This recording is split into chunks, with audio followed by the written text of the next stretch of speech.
Hello guys, Piyar blog and রেসিপিতে তোমাদের সবাইকে স্বাগত জানাই। আজকে আবারও বেশ কয়েকটা ইউনিক রেসিপি নিয়ে চলে এসেছি। তো আগে বলবো, তোমরা যদি ফার্স্ট টাইম আমার চ্যানেলটিকে দেখে থাকো অবশ্যই কিন্তু চ্যানেলটিকে সাবস্ক্রাইব করো। আর যদি ফেসবুক থেকে দেখে থাকো অবশ্যই পেজটি ফলো করে দিও। দেন চলো, আজকে একটা ইউনিক রেসিপি নিয়ে চলে এসেছি। সেই ইউনিক রেসিপিটাই আজকে তোমাদের সঙ্গে শেয়ার করব, যেটা দেখতে দেখো জাস্ট ওয়াও। এই প্রচণ্ড গরমে এরকম ঠান্ডা ঠান্ডা ডেজার্ট রেসিপি যদি পাওয়া যায় সত্যি মনটা ভরে যায়, বেশ ভালো লাগে। এটা হচ্ছে গাজরের মালাই ডেজার্ট, যেটা খেতেও যেমন সুন্দর, দেখতে তো বুঝতেই পারছো কতটা কালারফুল এবং বেশ অ্যাট্রাকটিভ। বিশেষ করে বাচ্চারা কিন্তু প্রচণ্ড পরিমাণে এটা চাইবে। আর সত্যি বলছি বন্ধুরা, খেতেও সত্যি দুর্দান্ত হয়েছিল। চলো এবার রেসিপিটা শুরু করি। দেন আমি এটি করার জন্য নিয়েছি গাজরটাকে খোসা ছাড়িয়ে গ্রেটার দিয়ে গ্রেট করে নিচ্ছি। দেখো এইভাবে আমি ছোট দিকটা দিয়ে করেছি যাতে বেশি সরু সরু হয়।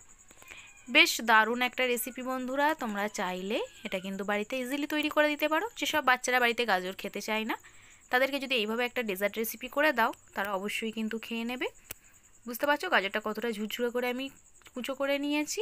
দেন লাগছে লিকুইড মিল্ক, চিনি, লাগছে পাউডার মিল্ক আর একটা এলাচ। এবার চলো ওভেনের মধ্যে কড়াই বসিয়ে দিয়েছি, তাতে দিয়েছি খুব সামান্য একটু সাদা তেল আর 1 চামচ ঘি ব্যবহার করলাম। ঘিয়ের ফ্লেভার জানো সত্যি ভালো লাগে, বেশ একটা দুর্দান্ত রেসিপি হয় ঘি দিয়ে ফ্লেভার দিলে। দেন দিয়ে দিলাম একটা এলাচ। দেন এলাচটা দেওয়ার পর একটু নাড়াচাড়া করে নিয়ে এর মধ্যে অ্যাড করে দেবো আগে থেকে যে কুচানো গাজরটা আমি গ্রেট করে রেখেছিলাম, সেই গ্রেট করা গাজরটা দেওয়ার পর খুব ভালো করে একটু ফ্রাই করে নিতে হবে 2 থেকে 3 মিনিট। একটু এদিক ওদিক নাড়াচাড়া করে নিলে দেখতে পাবে আস্তে আস্তে গাজরের কালারটা একটু ট্রান্সফার হয়েছে। দেন এই পর্যায়ে আমি অ্যাড করে দেবো এর সঙ্গে লিকুইড মিল্কটা দিলে গাজরটা আস্তে আস্তে ওই লিকুইড মিল্কের মধ্যেই সিদ্ধ হবে, তার জন্য অ্যাড করলাম এবং খেতেও বেশ সুন্দর লাগবে। দেন আমি এর মধ্যে আবারও অ্যাড করে দেব পরিমাণ মতো চিনিটা এখানে আমি একটু বেশি পরিমাণে অ্যাড করেছি। দেখো বেশ গাজরটা মিল্কের মধ্যে আস্তে আস্তে ফুটে উঠেছে। দেন এবার চিনিটা অ্যাড করে দেব। চিনিটা বেশি পরিমাণে দিয়েছি কারণ চিনিটা বেশি দেওয়ার জন্য গাজরটা বেশ একটা চটচটে ভাব আসবে, তার জন্য। দেখো দিয়ে চিনিটা দেওয়ার পর একটু নাড়াচাড়া করে আবারও দিয়ে দেবো মিল্ক পাউডার দিয়ে দেওয়ার সঙ্গে সঙ্গে একটু নাড়াচাড়া করতে হবে কারণ মিল্ক পাউডার খুব সহজেই জমে যায়, তার জন্য। দেখো কতটা লিকুইড ফর্ম চলে এসেছে। এই পর্যায়ে ওভেনটাকে হাই করে বেশ কিছুক্ষণ নাড়াচাড়া করতে থাকবো। আস্তে আস্তে দেখো গাজরটা কতটা সুন্দর হয়ে গেছে। এটাকে গাজরের হালুয়াও বলতে পারো। এইভাবে গাজরের হালুয়া তোমরা তৈরি করে শুধু খেতে পারো, যেটা খেতেও বেশ সুন্দর। আমার রেসিপিতে দেওয়া আছে, তোমরা চাইলে একটু সার্চ করে দেখে নিতে পারো। চলো এবার রেডি করে নিয়ে একটা আমি তোমরা যে কোনো স্কোয়ার শেপ অথবা রাউন্ড শেপ কন্টেনারে এইভাবে একটু সাজিয়ে করে নিতে পারো। এটা জাস্ট অপশনাল, এটা আমি একটু কালারফুল করার জন্য বা সাজানোর জন্য এটা করেছি। দেখো এইভাবে একটু ছোট ছোট বক্স আকারে রেডি করে নিচ্ছি গাজরটা দিয়ে। তো এটাকে ঠান্ডা হওয়ার জন্য রেখে দেব ফ্রিজে নর্মাল টেম্পারেচারে। দেন একটা কড়াই নিয়েছি, কড়াইয়ের মধ্যে দিয়ে দেব একটা ডিমের কুসুম। শুধুমাত্র ডিমের কুসুমটাই ব্যবহার করেছি, এখানে সাদা অংশটা আমরা নেব না। দেন এর মধ্যে অ্যাড করে দেব দেখো চিনি। দেখতে পাচ্ছ তোমরা এখানে চাইলে ডাস্ট করা চিনিও ব্যবহার করতে পারো, তো আমি এখানে গোটা চিনি ব্যবহার করলাম। দেন দিয়ে দিচ্ছি দেখো কাস্টার্ড পাউডার দেওয়ার পর একটু খুব ভালো করে একটু মিক্স করে নিতে হবে ডিমের কুসুমটার সঙ্গে। দেখো এইভাবে বেশ কিছুক্ষণ একটু নাড়াচাড়া করলে আস্তে আস্তে দেখবে যে সব লিকুইডটা পুরো মেখে গেছে। দেখো দেন এর পর্যায়ে অ্যাড করে দেব লিকুইড মিল্ক। আমি এখানে ছোটো কাপের 1 কাপ লিকুইড মিল্ক ব্যবহার করেছি। লিকুইড মিল্কটা ব্যবহার করার পর আবারও খুব ভালো করে মিক্সারটা রেডি করে নেব।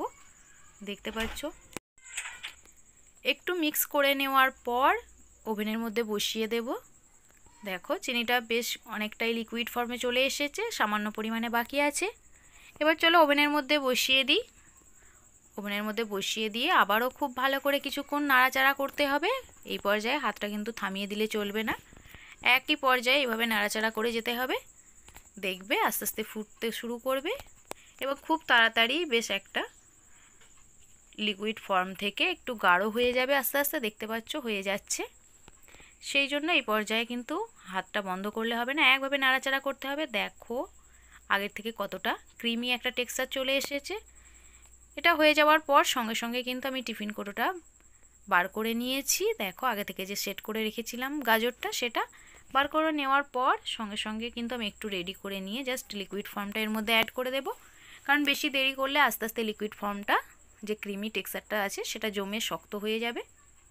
তার জন্য দেখো এটাও রেডি হয়ে গেছে, দেখতে পাচ্ছ এটাই বেশ অ্যাট্রাকটিভ লাগছে। তার সঙ্গে যদি ওইরকম একটা ক্রিমি টেক্সচার হয় বেশ ভালো লাগবে। সত্যি বলছি বন্ধুরা, তোমরা কিন্তু বাড়িতে অবশ্যই ট্রাই করো। আর হ্যাঁ, দেখতে দেখতে ভালো লাগলে কিন্তু আমার চ্যানেলটিকে সাবস্ক্রাইব করো, জাস্ট দেখে চলে যেও না। দেখেছো আমরা যে ক্রিমটা রেডি করে রেখেছিলাম সেটাও এর মধ্যে অ্যাড করে দিচ্ছি একে একে। দুর্দান্ত একটা রেসিপি বন্ধুরা, খেতেও বেশ সুন্দর।